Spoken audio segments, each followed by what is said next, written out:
video, I am going to be doing a book haul. If you saw my last video, you saw that I went to a used bookstore along with some little free libraries and things like that.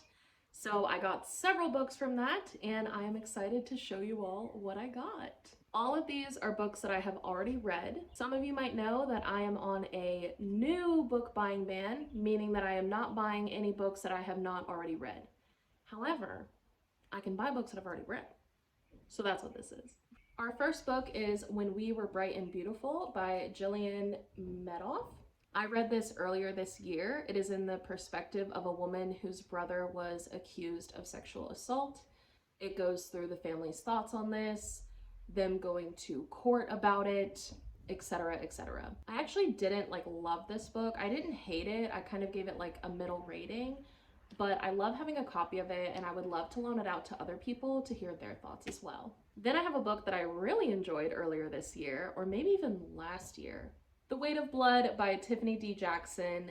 I hear about this book all the time from Katie Colson, who's one of my favorite YouTubers, and I finally gave it a read. I actually listened to it on audiobook, and I loved it. So I'm very happy to have a copy for my collection.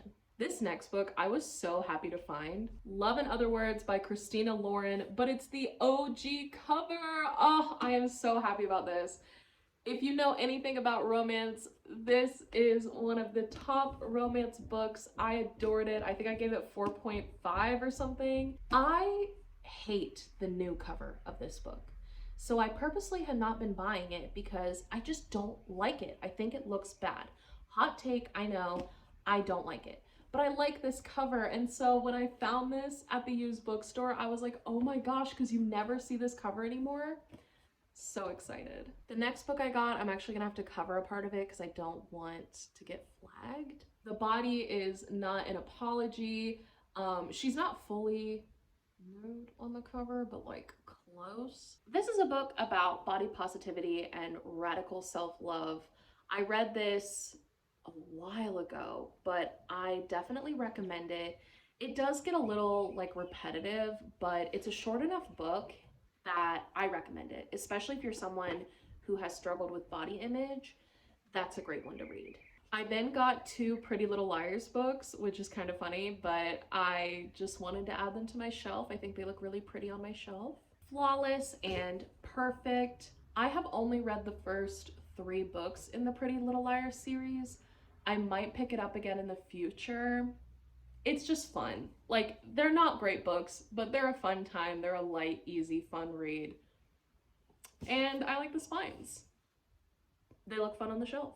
I then found one of my 5-star reads from the year, Loveless by Alice Oseman.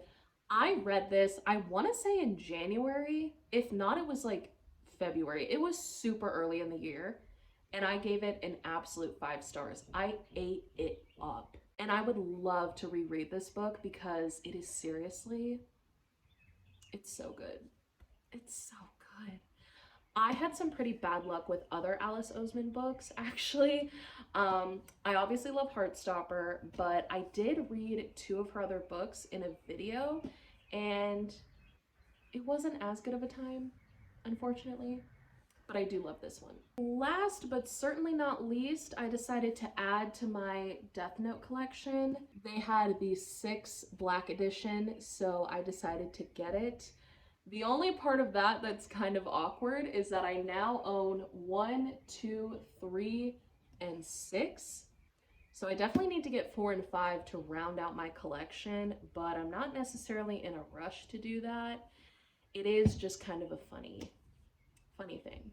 I actually went online recently and bought 2 used books as well, so I figured I'd go over those real quick just to add to the haul, because why not? My favorite read of the year was Last One at the Party by Bethany Clift. So I did buy a used paperback copy of the book. Maybe one of these days I'll upgrade to the signed Waterstones edition if I can find a decently priced copy of it. But for now, I'm gonna own the paperback. And it's a long time coming because, like I said, it is my favorite book of the year and I reference it in so many of these videos. I want everybody and their mother to read it, so it'll be nice to have a copy. I also got a 2012 signed first edition of The Fault in Our Stars, which is a book that I used to own. I used to own that edition of the book, the signed first edition. And then years ago, I got rid of it in a time when I was strapped for cash and I needed money. I was able to replace it, which is exciting. It's exciting in general to be in a very different place than I was back then, like just to kind of be sentimental for a moment. I am in such a different place financially, emotionally, everything than I was when I had to sell that book. And now I get to have it again. Because when I first read The Fault in Our Stars, I read it the day it came out. Back in 2012, John Green was doing pre-order sales of The Fault in Our Stars. And it was the first however many people, I think it was like 100,000 people or something like that, who pre-ordered the book got a signed copy of the book. And I was one of those people. And I read the book like literally the day it came out. I was obsessed with it. I loved it. This was again in 2012, so a super long time ago, 11 years ago. And I love it.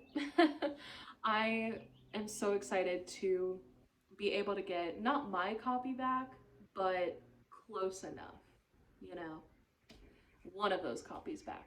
That is my haul. Thank you so much for watching. Thank you for being here. If you liked this video, you'll probably like my other content, so you should definitely stick around. We would love to have you. And until next time, bye!